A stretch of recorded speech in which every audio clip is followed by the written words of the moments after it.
Well, we have some good news. The holiday weekend is finally here. We've been talking about it for so long, but we do have some bad news for you. Holiday travel, it's just gonna be a mess. Police have gotten a lot of mixed information about what exactly happened here last night. It was just past 10 o'clock when officers were called to this dock right here for a possible strong-armed robbery. Hey there, South Florida. Avery Grosvenor here in Miami, where police are actively searching for what they're calling a vicious dog.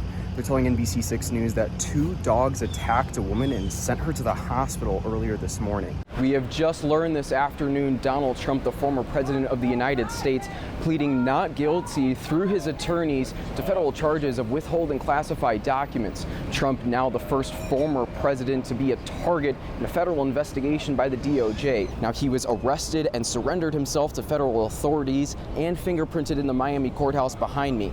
The indictment also says Trump showed people who did not have security clearance those documents in summer of 2021, along with other accusations, including conspiracy. Reporting in Miami, Avery Grosvenor, NBC6 News. Now, experts are telling NBC6 News if you have to be outside, don't try to stay out there for too long.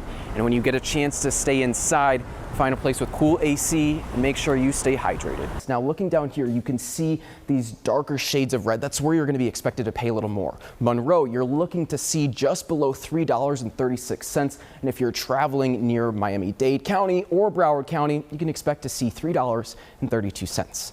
Whether you're hitting the road, taking a bus or train, or even flying to your destination, we want to make sure you get there safely and that you're in the know. So be sure to stick with the NBC6 News on air and on all of our digital platforms for our continuous holiday travel coverage all weekend long. We'll see you there.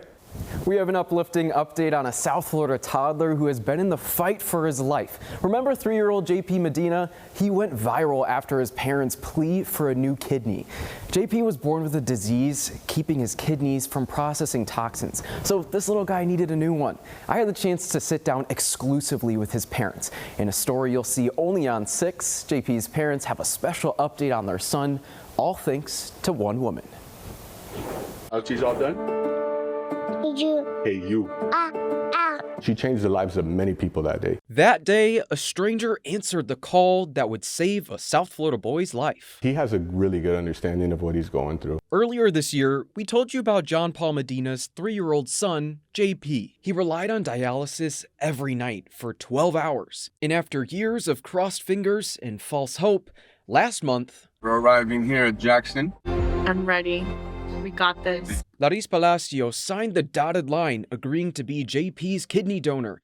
A total stranger who was moved to help him. One of more than 400 people, Medina says, signed up to try to be a match with little JP after going viral. The donor was extremely excited that she was a match, and one of the bravest, strongest women I've ever met to this day. A living donor gives a better shelf life for JP's new kidney, as a patient may only be allowed just a few in their lifetime. And because of Palacios' promise to be JP's lifeline, now his family focuses on so many other patients still waiting through their living donor project. She changed the lives of the 2 in need of a kidney. She changed the lives of our family. She changed the lives of those families that are part of the other recipient that received the kidney. A change that empowered JP to take a step toward a long and happy childhood. He pulled himself up on the bed and he told me, Dad, I'd walk.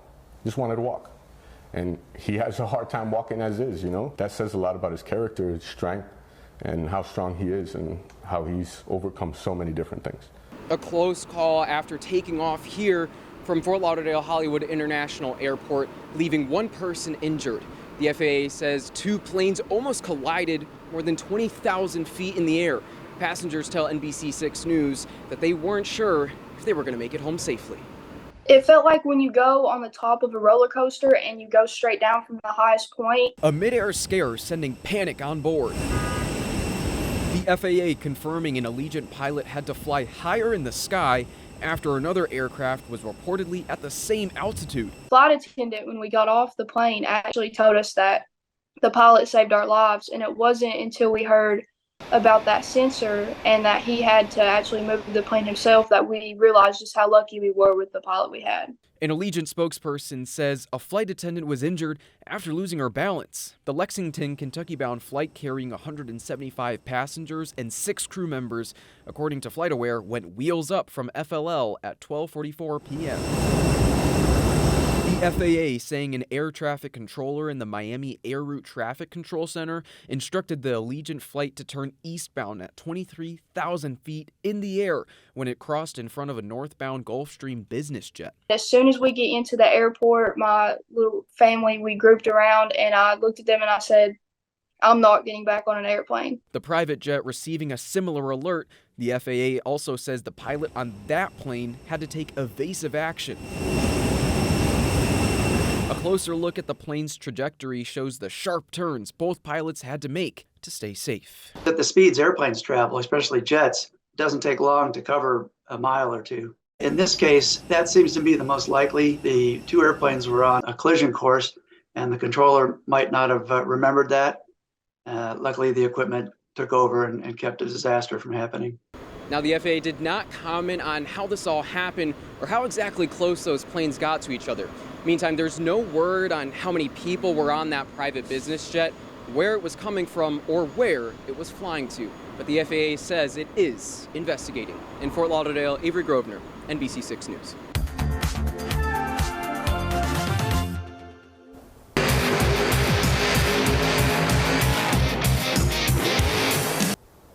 How cool. Get ready because Monster Jam Tour is coming to South Florida. If you are in Sunrise this weekend, you're in luck. Strap in because it's going to be a wild run. The Monster Truck Tour has been a huge attraction for cities across the country, and South Florida Live reporter Avery Grosvenor caught up with one of the drivers. These massive trucks will be taking over the FLA Live Arena in Sunrise this weekend. I actually was in motorsports all of my life. And so we caught up with one of the drivers, Weston Anderson, to see what you can expect if you plan to watch the highly anticipated showdown. So we have 4 competitions. We have our racing competition, Great Clips 2-wheel skills competition, our donut competition, and our freestyle competition. So we have a little bit of everything. As Rookie of the Year in last year's season, he blew out the competition at the Arena Series East, placing first. And then I wanted to come out swinging, and then I had to back it up, of course. And he did just that. Anderson won a second Series East competition this year. I always say expect the unexpected. Everybody thinks that Monster Jam is scripted. It is not one bit. Behind the scenes, it is total chaos, but we love it. It's what we live for. We live for the adrenaline.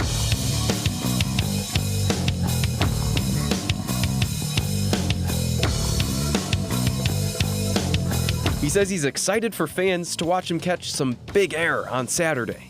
It's almost like a crazy roller coaster ride, but you have people cheering for you. So whenever we have the truck shut off, or even whenever we're idling, we can actually still hear the crowd, and it gets us so pumped up. Avery Grosvenor, South Florida Live.